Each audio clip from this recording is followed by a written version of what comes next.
ጤና ይስጥልን የከበረ ሰላምታችን በመላው ዓለም ሆናችሁ ቃል ስፖርት ዩቲዩብ ቻናላችንን ለምትከታተሉ ውድ አድማጮቻችን ሁሉ ይድረስ ብለናል። ከእናንተ ከሆነው ቃል ስፖርት ዩቲዩብ ቻናል ለዚህ ሰዓት መራርጠን ከታማኝ የዜና ምንጮቻችን አረጋግጠን ይዘንላቸው የመጣነውን ስፖርታዊ ጥንቅሮች በቅደም ተከተል እናደርሳችኋለን። እስከ ፕሮግራማችን ፍጻሜ ቆዩን። ላይክ፣ ሰብስክራይብ፣ ሼር ስለምታደረጉን እጅግ አድርገን አመስጋኞች ነን። አስቀድመን የሀገር ቤት ጉዳይ ለእናንተ ውድ አድማጮቻችን እናደርሳችኋለን። በባህር ማዶ የመረጃ ሰዓታችን በርከት ያሉ አጫጭርና ለየት ያሉ ስፖርታዊ ጥንቅሮችን ይዘናል። በቅደም ተከተል እናንተ ውድ አድማጮቻችን እንዲሁ እናደርሳችኋለን። አነጋጋሪነቱ የቀጠለው የዓለም ዋንጫ ግርም የሚያስብሉ እጅግ በጣም ለየት ያሉ መረጃዎች በዚህ ሰዓት አካተናል። ተጫዋቹ ከዓለም ዋንጫ ውጭ ሆነው 6 ደቂቃ ብቻ ተጫውቶ ነው። ብሔራዊ ቡድኑ ግን አሁንም ህልውናዋ በዓለም ዋንጫ የተጠበቀ ነው። አፍሪካና የዓለም ዋንጫም ልዩ ዘገባችን ነው። በርከት ያሉ አጫጭር ስፖርታዊ መረጃዎቻችን ግን የዝውውር መስኮቱንም የተመለከተ በስፋት ተይዟል። በተወዳጁ የእንግሊዝ ፕሪሚየር ሊግ የመረጃ ሰዓታችንን በርከት ያሉ ጥንቅሮች አሉን። 13 ሚሊዮን ፓውንድ ወደ ካዝናቸው የሚቀበሉበትን ሹመት አንድ ሰው ዛሬ በፕሪሚየር ሊግ ተቀብሏል። የተጠናቀቀና ይፋ የተደረገ ዝውውር አለ። በፕሪሚየር ሊግ በቢግ ሲክስ አስቀድመን የምናነሳው ነው። በቶትንሃም ቤት ከማንቸስተር ሲቲ ጋር በተያያዘ የቡድን ዜና ይዘናል። ስለ ሲቲ ሰው ለየት ያለ ነገር እኛ እናውቅላችኋለን ያሉ መጥተዋል። በጣም ልዩ ጥንቅር ነው፣ ታደምጡታላችሁ በቃል ስፖርት ዩቲዩብ ቻናል። ስታንፎርድ ብሪጅ ለስንብት በሮቿን የከፈተችላቸው ሊቨርፑልያን በርከት ያሉ ናቸው። በቅደም ተከተል እናነሳችኋለን። ሊቨርፑል ቤት ዛሬ የተሾመም ሰው አለ። የሹመቱ ምክንያት በቃል ስፖርት ዩቲዩብ ቻናል ታደምጡታላችሁ። በሊቨርፑል በኩል በዓለም ዋንጫ ላይ ድንቅ የነበረን አንድ ተጫዋች ብሔራዊ ቡድኑ መሰናበቱን ተከትሎ ለዝውውሩ ተዘጋጅቷል ተብሏል። በሊቨርፑል በኩል ታማኝ የዜና ምንጮችን ዋቢ ያደረጉ የዝውውር መረጃዎችም በቃል ስፖርት ዩቲዩብ ቻናል በዚህኛው የመረጃ ሰዓታችን እንዲሁ ለሊቨርፑልያን ተይዟል። እስከ ፕሮግራማችን ፍጻሜ ሊቨርፑልያንም ቆዩን። በአርሰናል የመረጃ ሰዓታችን የቡድኑ ወሳኝና ቁልፍ ተጫዋች የተመለከተ በጣም ለየት ያለ ጥንቅር ይዘናል። በአርሰናልና በአንድ ክለብ መካከል ሲደረግ የነበረው ዝውውር ተቀዛቅዟል። ስለ ድርድሩ ጥቂት እንላችኋለን። አርሰናል ዘንድሮ ከቼልሲስ ተብሎ ነበረ። ለየት ያለ መረጃ አካተናል። በአርሰናል በኩል ለአንድ ዝውውርም ተስፋ የሰጠ እንቅስቃሴ ሰምተናል። ታደምጡታላችሁ። የማንቸስተር ዩናይትድ ተመራጩ ተጫዋችም ምርጫው ክለቡን መልቀቅ ነው ተብሏል። ከዚህ ጋር በተያያዘ ዩናይትድን ዝውውር እናደርሳችኋለን በስፋት። በማንቸስተር ዩናይትድ በኩል ሲጠበቅ የነበረው የአታላንታው ኤደርሰን ጉዳይ ከምን ደረሰ ስንል ታማኝ የዜና ምንጮቻችንን ዋቢ እናደርጋለን ብለን ነበረ። አሁን ላይ ማረጋገጫው ተገኝቷል። ጥንቅቅ ያለውን መረጃ በሰበር የዩናይትድ የመረጃ ሰዓት እናካፍላችኋለን። 26 ክረምት ለማንቸስተር ዩናይትድ ከየት ወዴት እንዴት የሚለውን እንቃኛለን። ቃል ስፖርት ላይ ናችሁ። እንደ ሁልጊዜው አብራችሁን ቆዩ። ላይክ፣ ሰብስክራይብ፣ ሼር ስለምታደረጉን ስለ አጋርነታችሁ አመስግነን መረጆቻችንን ጀመር። መረጆቹን ማካፈላችሁ ቃል ነኝ። ላይክ፣ ሰብስክራይብ፣ ሼር እያደረጋችሁ በድጋሚ አብራችሁን ቆዩን። የኢትዮጵያ ዋንጫ የፍጻሜ ጨዋታ ቀኑ ሳይደርስ ቦታው ይቀየራል። አልፎ አልፎም ቀኑ ይቀየራል፣ ሰዓቱም ይቀየራል፣ ስቴዲየሙም ይቀየራል። ውድ ቤተሰቦቻችን ለመጨረሻ ጊዜ ባደረስናችሁ ዘገባ ሲዳማ ቡና ከወልወሎ ዓዲግራት ዩኒቨርሲቲ የሚያደርጉት ጨዋታ ሐምሌ 5 ከቀኑ 5 ሰዓት በአበበ ቢቂላ ስቴዲየም ይደረጋል ስንል ያ 3ኛ ማሻሻያ ነበረ።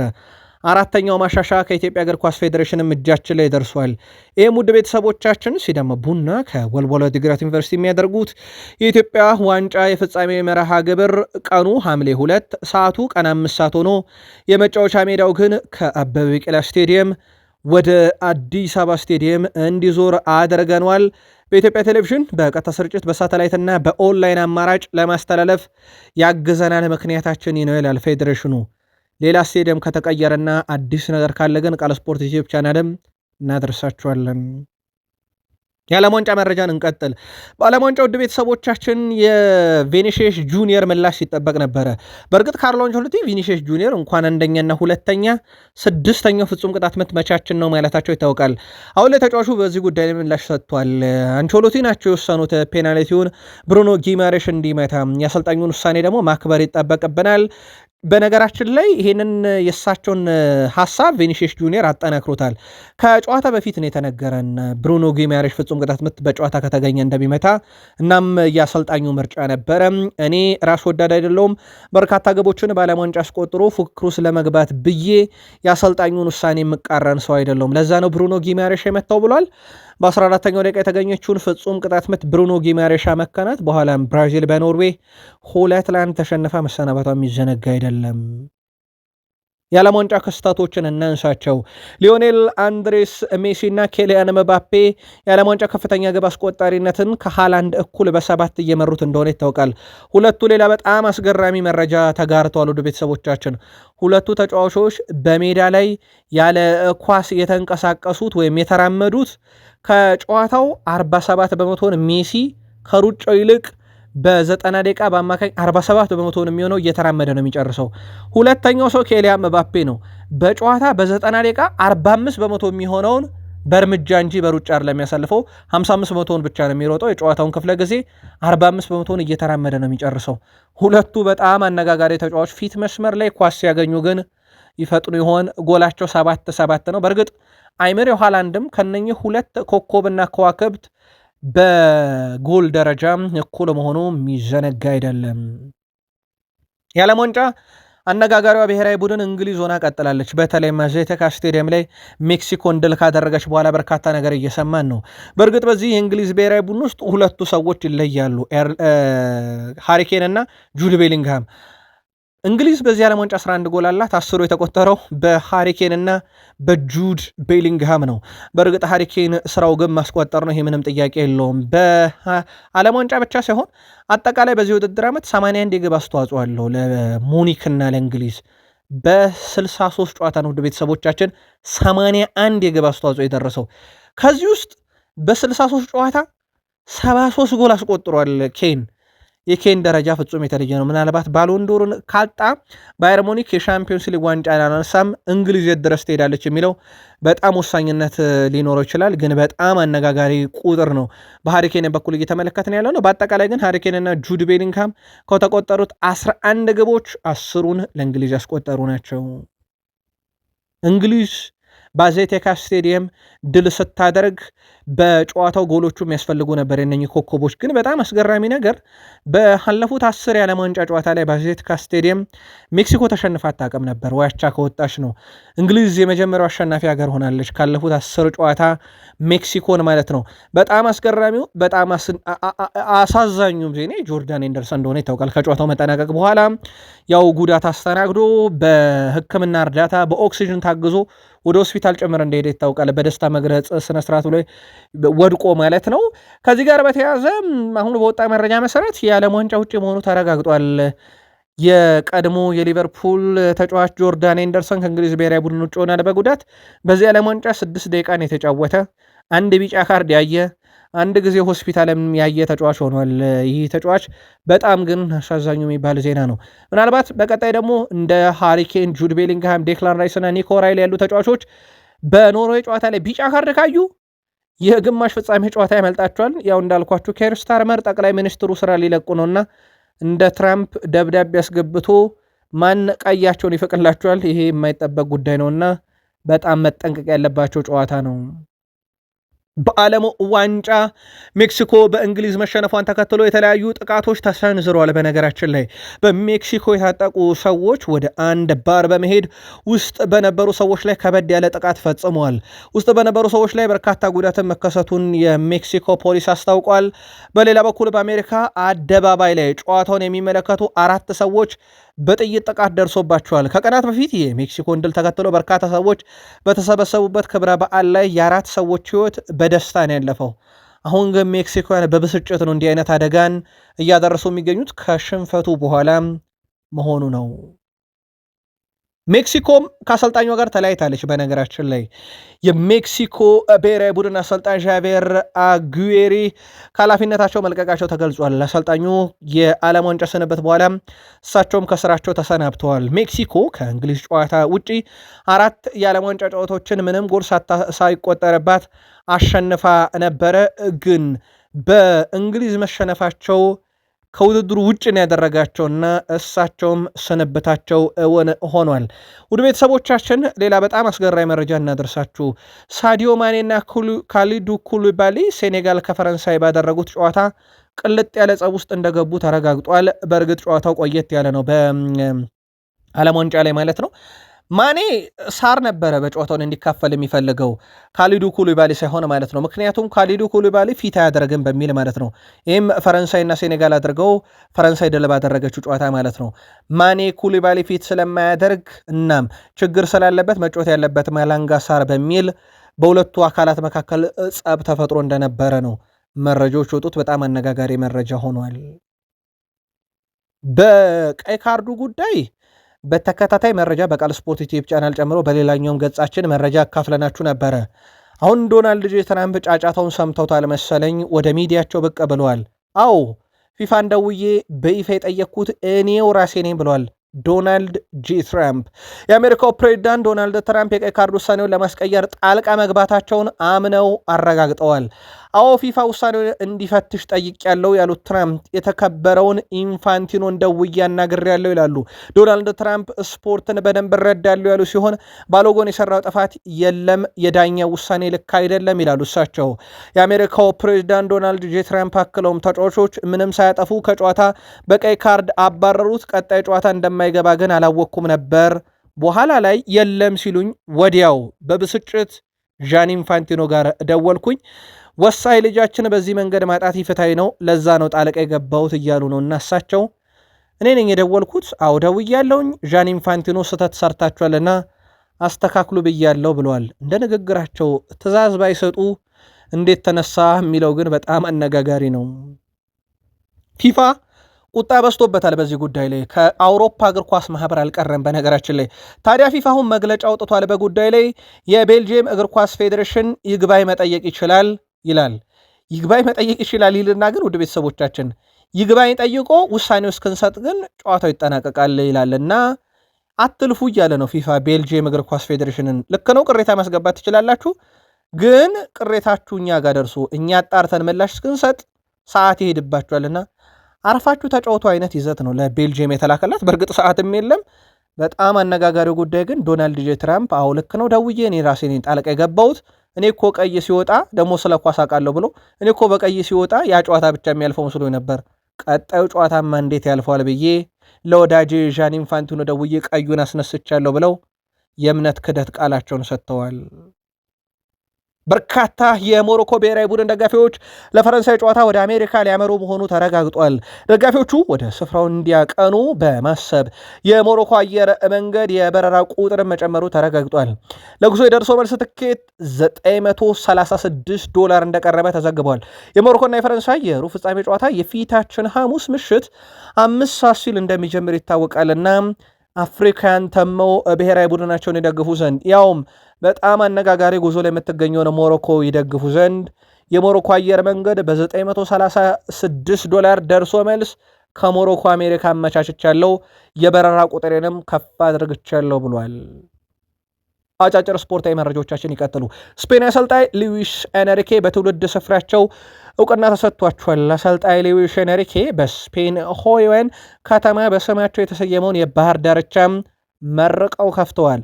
ሉዊስ ኤንሪኬ በስፍራው ስለ ቤተሰቦቻቸው ንግግር ያደረጉ ሲሆን ስሜታዊም ሆነው እምባ ነገር ከጅሏቸው ነበር። በነገራችን ላይም ስለ ስፔን የዓለም ዋንጫ ጉዞ የጠይቁት ኤንሪኬ በብሔራዊ ቡድኑ በነበረው አጠቃላይ ጉዞ ደስተኛ ነኝ ሲሉ ተደምጠዋል።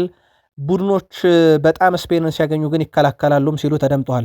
አክሎም በአጠቃላይ የእሳቸው የእግር ኳስ ሂደትን በተመለከተም ለተሰጣቸው ክብር በስማቸው ስለተሰየመው ባህር ዳርቻም አመስግነዋል። በእርግጥ እሳቸው ሁልጊዜም ስለ ቤተሰብ ሲያወሩ ያቺ ከ2 ዓመት በፊት ህይወቷ ያለፈው ልጃቸው ትዝ ትላቸዋለችና እንባቸው ዛሬም ለዛ ይመስላል ቅድም ሲላቸው የነበረው። አሰልጣኝን ካነሳን የቀድሞ የሊቨርፑል አሰልጣኝ አርኔ ስሎት ብሔራዊ ቡድን ሊረከቡ ይችላሉ። በአርኔ ስሎት በኩል ሮናልድ ኪውመን መልቀቅን ተከትሎ ክፍት የሆነውን የኔዘርላንድ ብሔራዊ ቡድን ዋና አሰልጣኝነት ቦታ ለመረከብ እጩ ሆነዋል። በርከት ያሉ የዜና ምንጮችም እንዳረጋገጡት ከሆነ በአሰልጣኙ ወኪልና ኔዘርላንድ እግር ኳስ ፌዴሬሽን መካከል ቅርበት ያላቸው ውይይቶች ሲደረጉ እንደነበረ አረጋግጧል። በጉዳዩ ላይ ተጨማሪ መረጃዎችን እያጣራን በቃል ስፖርት ዩቲዩብ ቻናል እናመጣዋለን። ወደ ቤተሰቦቻችን ሌላ አንድ ከዝውውር ጋር በተያያዘ የደረሰን መረጃ ፒኤስጂ በጣም አስደናቂውን አክለዋቺ ማግነስን የግላቸው ለማድረግ ከተጫዋቹ ጋር በግል ጉዳይ ከስምነት ደርሰዋል። በክለቦቹ ማለትም በፓሪሰን ጀርሜን እና በሞናኮ መካከል የሚደረገው ድርድር ግን ተጠናክሮ እንደቀጠለ ነው። ተጫዋቹ የ5 ዓመት ኮንትራት በፓሪሰን ጀርሜን ቤት ለመፈረም ከስምነት ደርሷል። ፒኤስጂ ዲዮሜንዲ ለማስፈረም ከአረቤ ሌቪዥን ጋር የሚያደርገው ድርድርም በዛው ልክ እንደቀጠለ የሚዘነጋ አይደለም። በሌላ በኩል አትሌቲኮ ማድሪድም የፓሪሰን ጀርሜኑን ተጫዋች ካንግ ኢንሊን ለማስፈረም ከስምነት ደርሰዋል። አጠቃላይ 40 ሚሊዮን ዩሮ ፈሰስ ይደረግበታል የተባለው ተጫዋች የ5 ዓመት ኮንትራክትን በአትሌቲኮ ማድሪድ እንደዚሁ ይፈርማል። የግል ጉዳዮች አስቀድሞ ከስምነት የተደረሰባቸው እንደነበሩ የሚዘነጋ አይደለም። በአትሌቲኮ ማድሪድ በኩል ከዚህ በፊት ሲሰሩበት የነበረውን እጅግ በጣም አስደናቂውን የአማካይ ስፍራ ተጫዋች ማርቲን ሆልማንድን ጉዳይ ምናልባትም ካቆሙበት ሊቀጥሉ የሚችሉበት እድል ግን በዛው ልክ እየተጠበቀ ይገኛል። ቃል ስፖርት ዩቲዩብ ቻናልም የዝውውር መረጃዎችን ስናነሳ በጉዳዩ ላይ ተጨማሪ ጥንቅሮችን የምናደርሳቸው ይሆናል። ያው አንድ ዝውውር ከሌላ ዝውውር ጋር የራሱ የሆነ ተያያዥነት ስለሚኖረው ማለት ነው። በቃል ስፖርት ዩቲዩብ ቻናል ላይ ትገኛላችሁ ውድ ቤተሰቦቻችን። ለ100,000 ሰብስክራይበር ጥቂት በቀሩት ምናልባትም የእናንተ ገዛ እዚያ ደርሶናል። በቀጣይም 100,000 ሰብስክራይበር ለመግባት እየሰራ እንገኛለን። ዛሬም አጋርነታችሁ እንዳይለየን ላይክ እያደረጋችሁ ወደ ፕሪሚየር ሊግ መረጃ ተሻገርን። መልካም ቆይታ ብለናል። ኦሊቨር ግላስነር በክሪስታል ፓላስ ያሳኩት ነገር ተጽፎ የሚቀመጥ ነው። ምንም ጥያቄ የለውም። በጣም አስደናቂ ገድል ፈጽመዋል። በክሪስታል ፓላስ እግር ኳስ ታሪክም ልዩ አጋጣሚ ነው። በነገራችን ላይ እሳቸው የጻፉት ታሪክ ከዚህ ጋር በተያያዘ ውድ ቤተሰቦቻችን በእሳቸው በኩል አሁን 13 ሚሊዮን ፓውንድ እያገኙ በቀጣይ ኖቲንግሃም ፎረስትን ያሰለጥናሉ። ይሄም በፕሪሚየር ሊጉ በጣም ውድ ከሚከፈላቸው አሰልጣኝ ያደርጋቸዋል። የክሪስታል ፓላስ ደሞዛቸውን ለማጣራት ሙከራ አድርገን ነበር ውድ ቤተሰቦቻችን። ከ3 ሚሊዮን ፓውንድ አይበልጥም የሚል መረጃ ነው ያገኘ ነው እና እጅግ በጣም የተጋነነው ኦልሞስት ለ4-5 እጥፍ አካባቢ የተጠጋ ደሞዝ እያገኙ ነው ኦሊቨር ግላስነር ኖቲንግሃም ፎረስትን የሚያሰለጥኑት። ምናልባት ኖቲንግሃም ፎረስት በፕሪሚየር ሊግ በጣም አስደናቂ ጉዞ ካቻምን አድርጎ ዘንድሮ ደግሞ በተጠናቀቀ ውድድር ዓመት ተቸግሮ ነበር። ይመልሱት የሆነው ወደ ኖቲንግሃም ፎረስት ወደ ቀደመ ቦታው የሚለው ይጠበቃል። ቶትናም የተጫዋቹን ዝውውር በዛሬው ዕለት ይፋ አድርጓል። ቶትናም ሆትስፐርሶች የሕክምና ምርመራውን ያጠናቀቀውን ሳንድሮ ቶናሊን ማስፈረማቸውን ዛሬ በኦፊሻል ገጻቸው ላይ ይፋ አድርጓል። ቶትናሞች ዛሬ ይፋ ባደረጉት መረጃ መሰረት አስቀድመን እንደነገርናችሁ 92.5 ሚሊዮን ፓውንድ ቀጥታ እንደከፈሉ 7.5 ሚሊዮን ፓውንድ እየታየ እንደሚጨምር አጠቃላይ ሂሳቡ 100 ሚሊዮን ፓውንድ መሆኑን አረጋግጧል። ቶናሊም በስፐርስ ቤት ለቀጣዮቹ ዓመታት ሲቆይ የስፐርስ የምንጊዜም ውዱ ተጫዋች ሆኖ ነው። ሮቤርቶ ዲዘርቢ ሳንድሮ ቶናሊ ልዩ ተጫዋች ነው፣ ለክለባችን በጣም ጥሩ ፈራሚ ነው። በትውልድ ከተሜ ብሬሽ በወጣቶች ስነስርዓት ውስጥ ስላለፈ ለረጅም ጊዜ እሱን ተመልክቼዋለሁ እና አሁን ከሱ ጋር በመስራቴም በጣም ደስተኛ ነኝ ሲሉ ሮቤርቶ ዲዘርቢ እማቀውን ሰው ብለዋል።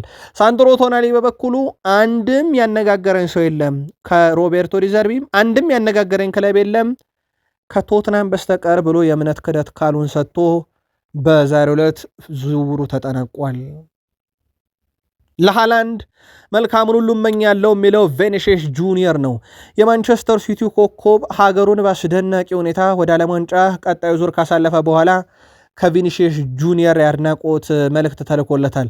በሁለቱ መካከል ያለው የቁመት ልዩነት ግን ግርም የሚል ነው። በነገራችን ላይ ለኖርዌይ ትልቅ እድል እንዲገጥማት እመኛለሁ ያለው ቬኒሺየስ ጁኒየር ሃላንድ ምርጡ ተጫዋች ነው፣ ለምን ምርጥ እንደሆነም በደንብ አሳይቷል ብሏል። በእርግጥ የሚካድ አይደለም። ብራዚል ለመውደቋ ምክንያቱ ኖርዌይ እንደ ቡድን እንደ ተጫዋች ሃላንድ ነው። ከዚህ ጋር በተያያዘ ማርቲን ኦዴጋርድ ንብረትነቱ ያርሰናል፣ ዜግነቱ ልክ እንደ ሃላንድ ኖርዌያዊ ነው። በጋራ ነው የሚጫወቱት። አሁን በነገራችን ላይ ለሀገር ሲሆን በክለብ ሲሆን በተቃራኒው እንደሚፋለሙ ይታወቃል። ማርቲን ኦዴጋርድ ኤርሊንግ ሃላንድ አደገኛ አጥቂ ነው፣ ሁሉም ያውቃል። ይህን በዓለም ላይም ካሉ አደገኛ አጥቂዎች አንዱ እሱ ነው የሚለው የሀገሩን ልጅ። ነገር ግን አለ በክለብ ደረጃ እኛ አርሰናሎች ይሄን የሀገሬ ልጅ እንዴት እንደምናቆመው በትንሹም ቢሆን እናውቃለን፣ ሌሎች ይቸገራሉ ሲል ማርቲን ኦዴጋርድ ምናልባት ጋብሪኤል ማጋሌሽን አርሰናላዊ ሳያደርገው ቀርቶ ነው ወይ እየተባለ እየተቀለደበት ይገኛል። ስታንፎርድ ብሪጅ ለበርካቶች በሯን ከፍታለች። ስንብታቸው የሚጠበቁ በርከት ያሉ ናቸው። በነገራችን ላይ በእርግጥ በዝውውር መስኮቱ ላይ በአጠቃላይ ማለት ነው ውድ ቤተሰቦቻችን የቼልሲ እንቅስቃሴ ከማስፈረም ወደ ስንብት ሊያመራ እንደሚችል ምንም ጥያቄ የለው። ሞር የስንብቱን ዜና ልንሰማ እንችላለን። ለአብነት ያክል የስታንፎርድ ብሪጅ ሁለቱም በሮች ወለል ብለው ከተከፈቱለት አንዱ አሌሃንድሮ ጋርናቾ ነው። ቼልሲ በይፋ ገንዘብ እየጠበቀ ነው። ከ40 ሚሊዮን ፓውንድ አካባቢ ድረስ ይፈለጋል። ግን አሁን አንድም ክለብ ይፋዊ ጥያቄ ይሄን ያህል ገንዘብ ይዞ መጥቶ ይጠይቃል ተብሎ አይጠበቅም። በእርግጥ ፈላጊዎች አሉ። ከወደ ጣሊያን እየፈለጉት ነው ተጫዋቹን።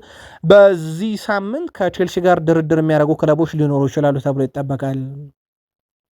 በሌላ በኩል በዝውውር ሂሳቡ ምክንያት ይለቃል ተብሎ የሚጠበቀው አንድሬ ሳንቶስ ነው። ማንቸስተር ዩናይትድ እና ኒካስል ዩናይትድ ሁለቱም አሉ። ይሄ ለቼልሲ ጥሩ የሚባል ዜና ነው። ለሚፈልጉት ገንዘብ ድርድሩ ሞቅ እያለ በመጣ ቁጥር ቼልሲን ይጠቅማልና አንዱ የስታንፎርድ ብሪጅ በር በሚቀርበው ገንዘብ ምክንያት ከፍት የሚሆነው ለአንድሬ ሳንቶስ ነው። ሌላው ስታንፎርድ ብሪጅ እንዲሁ ለሚቀርብላቸው ገንዘብ ብቻ ሳይሆን ለሽያጭ ከፍት ያደረጉት ተጫዋች ሊያም ዴላፕ ነው። በግሉ ክለቡን መልቀቅ አልፈለገም ቢል በዣቪ አሎንሶ ስር ቆይቼ ራሴን አሳያለሁ ቢልም ቼልሲ ግን አንዳች ገንዘብ ከመጣለት ለሽያጭ ከፍት አድርጎ ከሚጠብቃቸው ተጫዋቾች ውስጥ አንደኛው ሆኗል። ሊያም ዴላፕ በእርግጥ ሽያጩ የሚጠበቅም ነው። አንደኛ ኒኮላስ ጃክሰን ወደ ቡድኑ ስለተመለሰ አንዱ የሚጠበቅ ነው። ከዛ ውጪ በቼልሲ በኩል ዛሬ ያረጋገጥነው መረጃ ግሌን ቫንደር ክራንክ የቼልሲ የአካዳሚ ዳይሬክተር ሆኖ ተሾሟልና ቼልሲ አካዳሚው ላይ በቀጣይ ትልቅ ኢንቨስት ለማድረግ እቅድ እንዳለው ዘግቦ ይህም ዋና ምክንያቱ የተጫዋቾች ዋጋ በጣም እየናረ መምጣቱን ተከትሎ አካዳሚው ላይ በደንብ መስራት እንደሚያስፈልግ ቼልሲዎች ከሹመቱ በኋላ ይፋ አድርገዋል። በዓለም ዋንጫ አስተናጋጇ ሜክሲኮ ተሰናብታለች። ሊቨርፑሎች አንዱ በዝውውር መስኮቱ ሲከታተሉት የነበረው ጊልቤርቶ ሞራ ደግሞ በዚህ ብሔራዊ ቡድን ውስጥ ይጠቀሳል። ገና 17 ዓመቱ ነው። በጣም አስደናቂው ተጫዋች ነው። ጊልቤርቶ ሞራ በ26 የዓለም ዋንጫ ባሳየውም ድንቅ ብቃት በእርግጥ የበርካታ ክለቦችን ቀልብ ስቧል። ሊቨርፑል ዋነኛው ነው። በርከት ያሉ ክለቦች በዝርዝር ውስጥ ቢኖሩም ማለት ነው። የሞራ የዝውውር ዋጋ ከ40 ሚሊዮን ዩሮ በላይ ይሆናል ተብሎ ይገመታል። ሊቨርፑሎች ከዓለም ዋንጫ ተጫዋቹ መሰናበቱን ተከትሎ በቀጣይ ቀናት ከክለቡና ከወኪሉ ጋር ድርድር ለማድረግም እቅድ ይዟል ተብሏል። በሊቨርፑል ዝውውር ውስጥም የሚጠበቁ በርከት ያሉ ዝውውሮች አሉ። በነገራችን ለ17 ዓመቱ ጊልቤርቶ ሞራ በዋናው የሊቨርፑልን ቡድን ጭምር ነው የሚፈለገው። ከዛ ውጪ ፋብሪዚዮ ሮማኖ ከሰሞኑ የደረስናችሁ መረጃን ማረጋገጫ ሰጥቶታል። ኤሲ ሚላን ፍላጎት እንዳለው ለሊቨርፑል ቢያሳውቅም በሊቨርፑል በኩል ቨርጅል ቫንዳይክን የመሸጥ ምንም አይነት ፍላጎት እንደሌለ አሳውቀዋል። ቨርጅል ቫንዳይክ በሊቨርፑል ምን ታቀዱለታል የሚለው ግን ገና ያልተረጋገጠ ጉዳይ ነው። ኮንትራቱን ያራዝሙታል ወይንስ ይሸጡታል? ኮንትራቱን ያራዝሙታል ወይንስ በነፃ ያጡታል? ለቀጣይ ዓመት ውሳኔያቸው እንዴት ያለ ነው የሚለው አልተረጋገጠም። በነገራችን ላይ ሳላይ ላይ ሰሩትን እነሱ ስህተት ብለው ያሰቡትን ነገር መድገም አይፈልጉም። ሳላን 400,000 ፓውንድ ሳምንታዊ ደሞዝ እየከፈሉ የ2 ዓመት ኮንትራት ሰጡት። በኋላም ላይ በተጫዋቹ አቋም ብቃት ከቡድኑ ጋር በገባው ሰጣ ገባ ምክንያት እና አሰልጣኝ አርኔ ስሎት አላጫውተውም ስላሉ የእሳቸው ስንበት አልተጠበቀም ነበርና ሳላህን ሲቀንሱት በነፃ ነው የለቀቁት። ምክንያቱም 400,000 ፓውንድ ሳምንታዊ ደሞዝ ላለመክፈል ብለው የቨርጅል ቫንዳይክንስ በምን አይነት ሂሳባዊ ቀመር ሰርተው ውሳኔ ወስኑበታል የሚለው በትልቁ ይጠበቃል። አርሰናል ቤት በዓለም ዋንጫ ድንቅ ጊዜን እያሳለፉ የሚገኙ በርከት ያሉ ናቸው። ለአብነት ያክል ማርቲን ኦዴጋርድ ለኖርዌይ 3 አሲስት ያለው፣ ቡካዮ ሳካ ለእንግሊዝ 3 አሲስት አለው በዚህ ዓለም ዋንጫ ላይ። ከዚህ በፊት አርሰናል ላይ ሆኖ በአንድ የዓለም ዋንጫ 3 አሲስቶችን ያበረከተው ዴኒስ ቤርካም 1998 ላይ ነበረ። በዓለም ዋንጫ ላይ በጣም አስደናቂ ጉዞን ያላቸው አርሰናላውያን። ከዚህ ጋር በተያዘ ግን አርሰናል ላይ ሆኖ ደግሞ እንግሊዛዊ ብለን ነገሩን አንድ ብሔራዊ ቡድን ለጠበብ አድርገን ከተመለከት ነው በእንግሊዝ ብሔራዊ ቡድን ታሪክ በአንድ የዓለም ዋንጫ ውድድር 3 አሲስቶችን በማበርከት ደረጃ ከተመለከትን ዴቪድ ቤካም 2022፣ ሃሪኬን 2022 የካታር ዓለም ዋንጫ፣ አሁን ደግሞ ቡካዮ ሳካ ሆኗል። ቡካዮ ሳካ አቋም ወርዷል፣ ቡካዮ ሳካ ጥሩ አይደለም የሚሉ ትችቶች እንዳሉ ናቸው። ምክንያቱ ግልጽ ነው። ውድ ቤተሰቦቻችን በተጫዋቹ በኩል በጉዳት ያሳለፈው ጊዜ ቀላል የሚባል አይደለምና ከዚህ ጋር በተያያዘ በተጫዋቹ በኩል እንደዚህ አይነት ቁጥሮች በአርሰናል ቤት ያው የዓለም ዋንጫ አጭር ጊዜ ስለሆነ በአርሰናል ቤት ብዙ ቢገመገም ዘንድሮ አልተጫወተምና እንዲህ አይነት ቁጥሮች ግን በሀገሩ ደረጃ መኖሩ ቡካዮ ሳካ ከረፍት መልስ በጣም ጥሩ ፎርሙላ ሊገኝ እንደሚችል ፍንጭም ሊሆን ይችላል።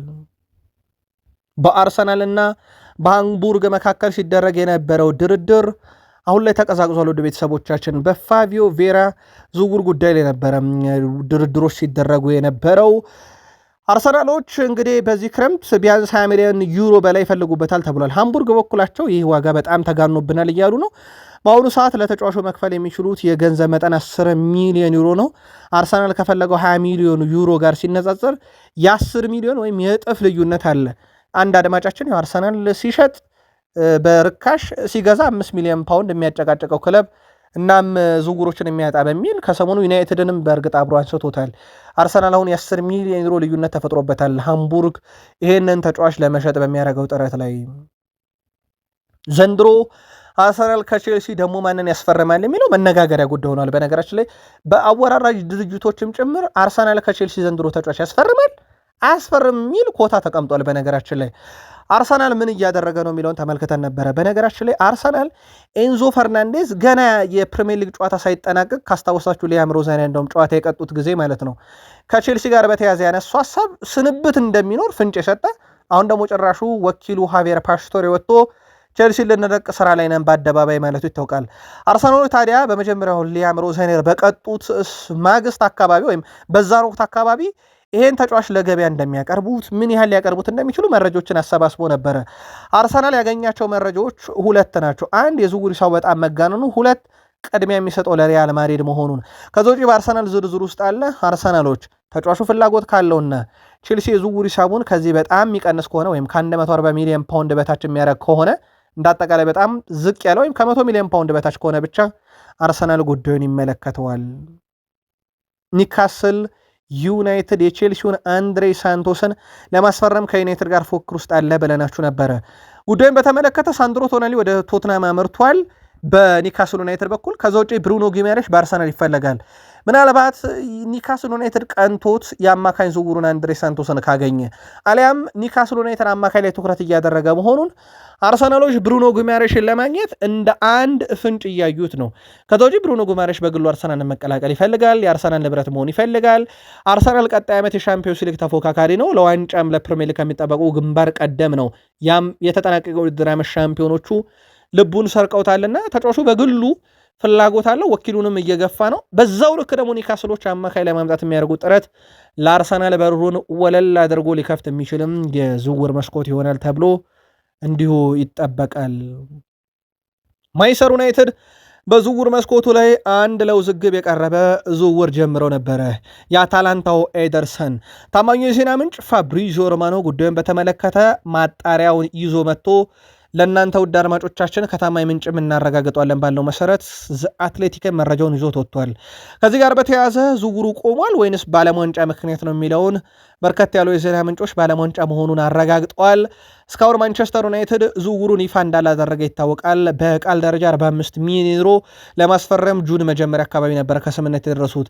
ከዚህ ጋር በተያያዘ በተጫዋቹ በኩል የመጀመሪያ ምርመራውን በአሜሪካ እንዳደረገ፣ ሁለተኛ ምርመራውን ደግሞ አሁን ብራዚል መሰናበቷን ተከትሎ በእንግሊዝ ተገኝቶ በቀጥታ እንደሚያደርግ አረጋግጧል። ከዚህ ጋር በተያያዘ ውድ ቤተሰቦቻችን በጁን ወር ጀምሮ ይፋ የተደረገው ዝውውር በቃል ደረጃ መሆኑን ፋብሪዚዮ ሮማኖ አረጋግጦ ለዚህም በእንግሊዝ ተገኝቶ የሚያደርገው የሕክምና ምርመራ በጣም ወሳኝነት እንዳለው ጠቅሶ ዝውውሩ ቆሞ የነበረው ግን በዓለም ዋንጫ ምክንያት መሆኑን ፋብሪዚዮ ሮማኖ አረጋግጧል። ከዚህ ዝውውር ጋር በተያያዘ በርካታ ያለ መረጃ ይዘናል። የቀድሞ ጣሊያናዊ ተጫዋች ነው። መሀል ሜዳው ላይ በጣም ልዩ ነው። ቅጣት ምቶቹ ይለያሉ። አንድሪያ ፔርሎ ለፕሪሚየር ሊግ የሚሆን ተጫዋች ነው ብሎታል። ይሄንኑ የአታላንታውን ኤደርሰን ወደ ዩናይትድ ሕክምና ምርመራ ቀረው ያለው ነው ታማኝ የዜና ምንጮች። ብራዚላዊ አማካይ ኤደርሰን ያሞካሸው ፔርሎ እሱ ለፕሪሚየር ሊጉ የሚስማማ አይነት ተጫዋች ነው ሲል ተደምጧል።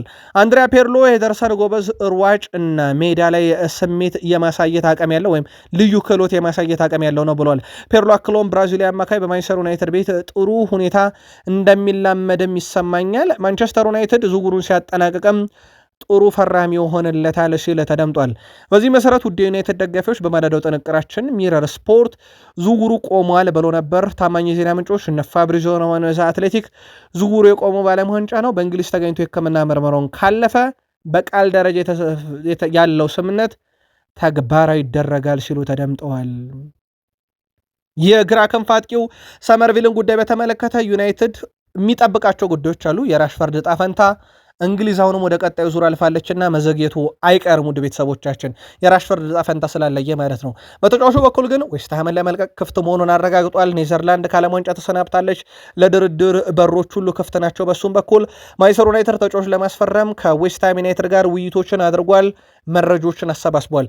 ይፋዊ ጥያቄ ዩናይትድ ለማቅረብ አጠቃላይ መረጃዎችን ካሰባሰበ በኋላ ግን የራሽፈርድን ጉዳይ አሁንም ይጠብቃል። ራሽፈርድ አልመጣም ከዓለም ዋንጫ በእንግሊዝ ብሔራዊ ቡድን ወደ ቀጣዩ ዙር ማለፈን ተከትሎ እንግሊዝ ከኖርዌይ በሚያደርጉት ጨዋታም ራሽፈርድ የቡድኑ አካል ሆኖ ስለሚቀጥል ማለት ነው። ከዚህ ጋር በተያያዘ ተከታታይ መረጃ በቃል ስፖርት ዩቲዩብ ቻናል እንዲሁ ለዩናይትድያን ይኖረናል። በኦሪዮል ቹዋሚኒ ጉዳይ ላይ ማንቸስተር ዩናይትዶች በዝርዝራቸው የያዙት ያው በርከት ያሉ የዜና ምንጮች ዛሬ ማንቸስተር ዩናይትድ 100 ሚሊዮን ዩሮ በላይ ያቀርባል የሚሉ መረጃዎችን ሲያወጡ ነበረ። ከዚህ ጋር በተያዘ መረጃዎቹን ለማጣራት ሙከራ አድርገን ነበር። ውድ የቃል ስፖርት ዩቲዩብ ቻናል ቤተሰቦቻችን ማንቸስተር ዩናይትድ የኦሪዮል ቹዋሚኒ ፈላጊነቱ ያው ቀድሞም የነበረ ነው። ዩናይትድ ግን ሪያል ማድሪድ ስንት ይጠይቃል፣ ምን ይፈልጋል የሚለውን እንዳለ ሆኖ ተጫዋቹስ ሪያል ማድሪድን ለመልቀቅ ዝግጁ ነው ወይ የሚሉ ጉዳዮችን ገና በማጥናት ሂደት ላይ ነው። ማንቸስተር ዩናይትድ አሁንም ከኦሪዮል ቹዋሚኒ ዝውውር አልወጣም። በቅርበት ግን ሁኔታዎቹን እየተከታተለ ይገኛል። የማንቸስተር ዩናይትድ ሌጀንዶች አስቀድሞና ኒኪ ቤት ዩናይትድ የተከፈለውን ያህል ከፍሎ ማምጣት አለበት ማለታቸው ይታወቃል። ፖል ስኮልስ ደግሞ 3 አማካዮች ያስፈልጋሉ፣ ከ3ቱ አንዱ ኦሪዮል ቹዋሚኒ መሆን አለበት ማለቱ የሚዘነጋ አይደለም። ምንም ጥያቄ የለውም። ሪያል ማድሪድ ለገበያ ካቀረበው ከ100 ሚሊዮን ዩሮ በላይ እንደሚሆን ይሄ ምንም ጥያቄ የለውም። ግን ውድ ቤተሰቦቻችን ይህንን ዋቢ ስናደርግ ተጫዋቹ ካዜሚሮን ለመተካተም ሲመጣ ከ80 ሚሊዮን ዩሮ በላይ ወጥቶበት እንደነበረ የሚዘነጋ አይደለም። ማንቸስተር ዩናይትድ በ26 የክረምት የዝውውር መስኮት ላይ ደጋፊዎቹን አላስደሰተም። በእርግጥ የክረምት የዝውውር መስኮት ገና ከተከፈተ 21 ቀኑ ነው። ውድ ቤተሰቦቻችን ዩናይትዶች አማካይ ክፍሉ እናጠናክራለን ሲሉ ገና የዝውውር መስኮቱ አልተከፈተም።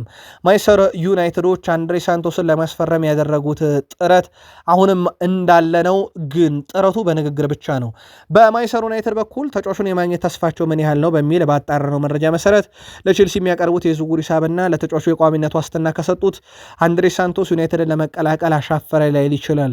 በማንቸስተር ዩናይትድ ቤት በርከት ያሉ ዝውውሮች ሲጠበቁ ግን በተለይም እነ ክሪስቶፈር ቪቪኤል እየሰሩ ያሉት ስራ በጣም ወሳኝነት አላቸው ተብሏል።